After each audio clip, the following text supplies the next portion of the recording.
Olá, seja bem-vindo a mais uma conversa a respeito da cultura do reino, essa cultura que é tão importante para nós, para nos nortear. Esse é o nosso primeiro encontro de 2022 e eu espero que você esteja, assim como eu, sendo alimentado pelo nosso Rei a respeito de como Ele deseja que nós, seus filhos, nos portemos aqui na terra, né? Como nós devemos refletir essa cultura que Ele veio nos ensinar. Então eu peço que você, se desejar, ter essa cultura ao seu redor, essa cultura multiplicada, e eu espero que deseje. Então eu peço que você compartilhe, que você curta, que você semeie essa palavra. Vamos mudar não somente a nossa forma de agir, mas também a forma dos outros enxergarem uma cultura de um reino eterno. Porque é para lá que nós vamos. Então vamos praticar a cultura do lugar onde nós vamos passar a eternidade. Amém?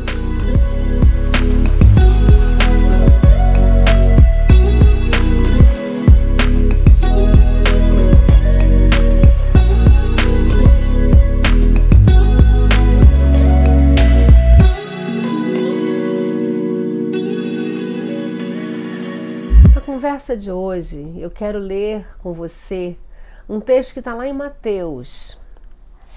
Mateus capítulo 5, versículo 3, o início das bem-aventuranças, que diz o seguinte: Bem-aventurados os pobres de espírito, porque deles é o reino dos céus.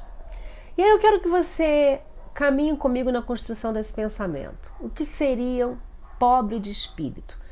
No nosso português, na nossa língua, quando a gente se refere a alguém pobre de espírito, é um termo pejorativo, concorda comigo?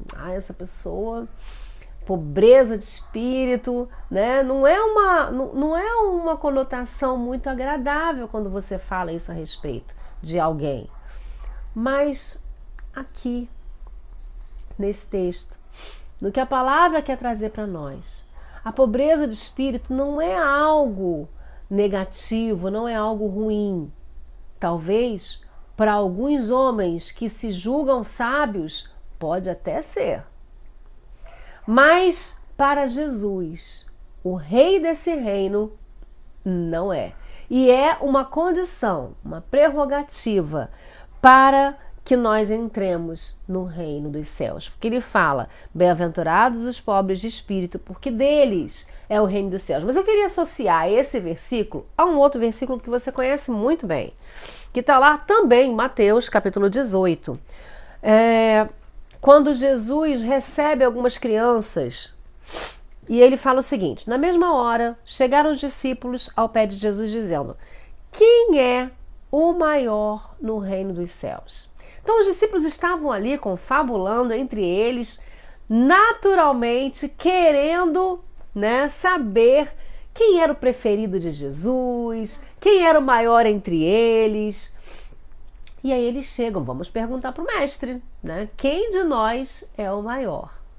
E aí Jesus desmonta, né, o raciocínio dos discípulos, porque ele fala, quem é o maior no reino dos céus? E Jesus, chamando uma criança, a pôs no meio deles e disse: em verdade vos digo que se não vos converterdes e não vos fizerdes como uma criança, como crianças, de modo algum entrareis no reino dos céus.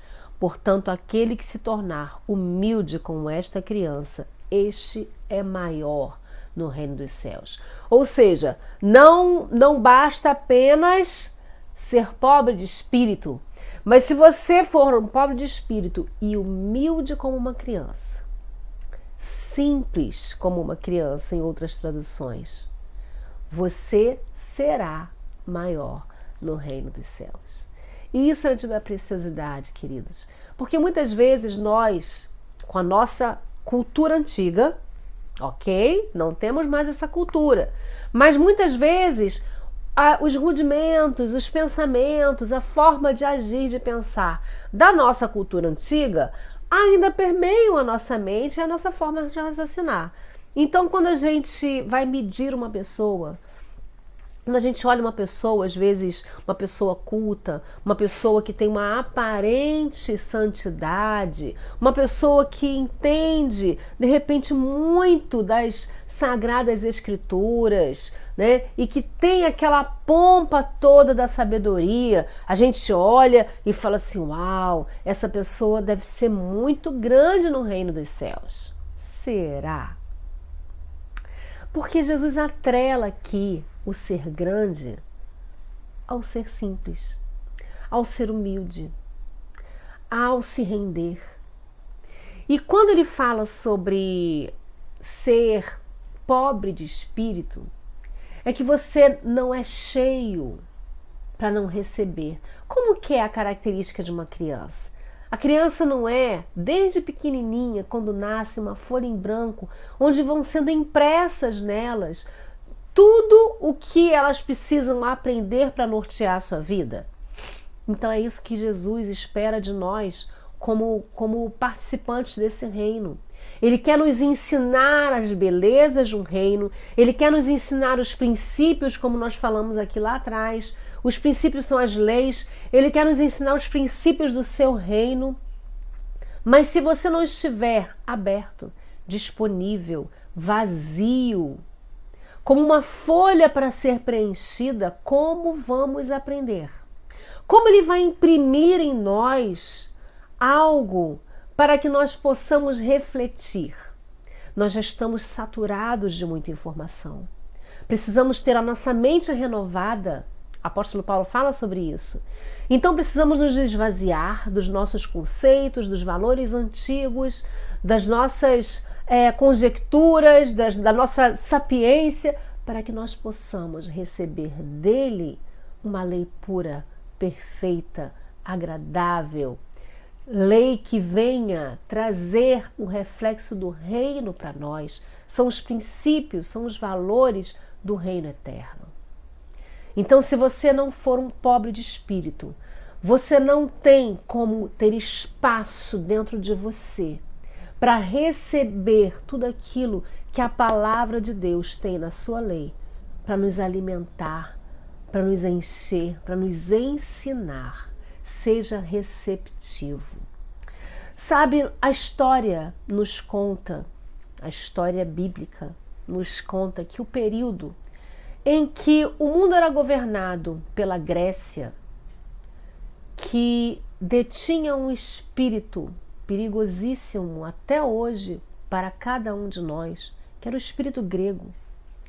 Esse espírito grego, ele é contra a sabedoria que vem de Deus. Porque o espírito grego, ele exalta a sabedoria humana. E foi exatamente nesse período de domínio grego, de domínio do espírito grego, que nós tivemos o silêncio profético.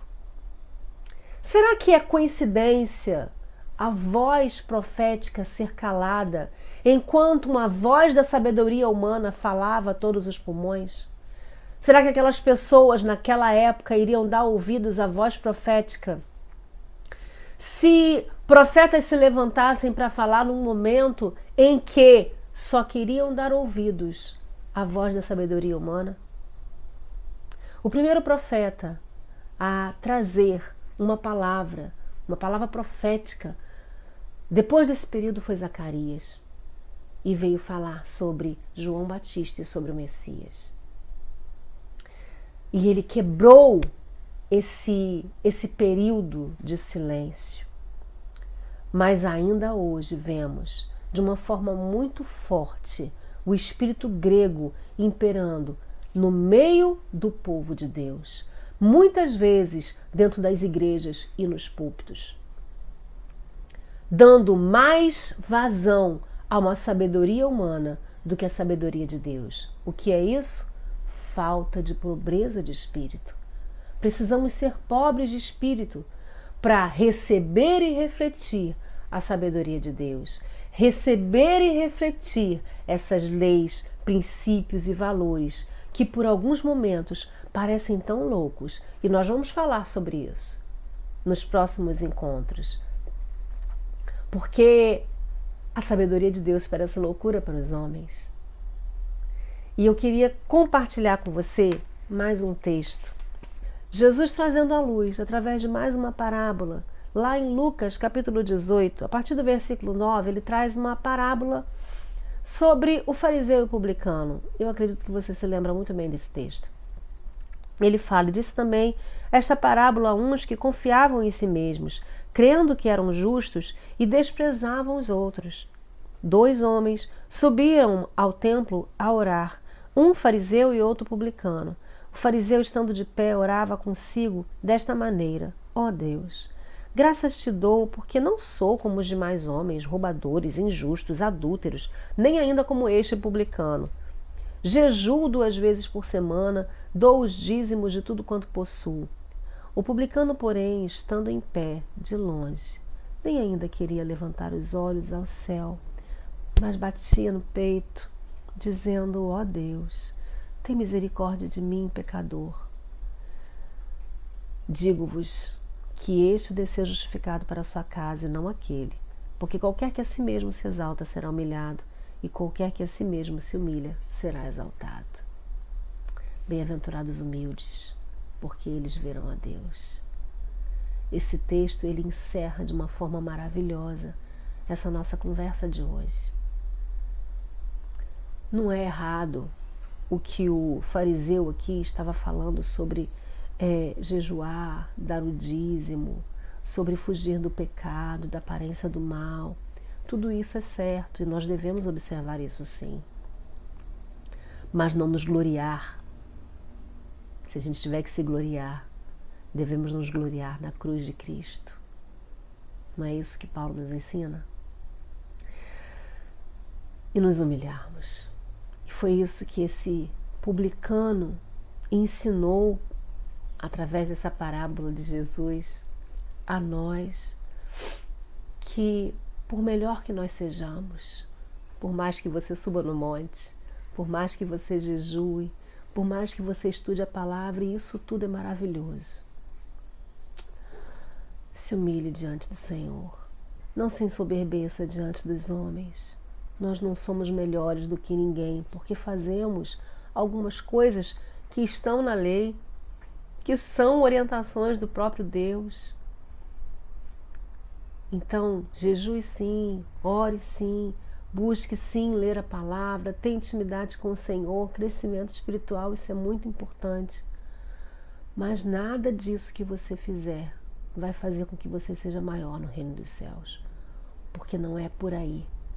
Isso é importante extremamente para o nosso relacionamento diário com o Senhor, para a nossa intimidade com Ele, para o nosso relacionamento de filhos. Isso é bom para nós. Isso é excelente para o nosso relacionamento, para o nosso crescimento. Mas não nos tornará mais especiais, ou filhos mais amados, ou maiores no reino dos céus.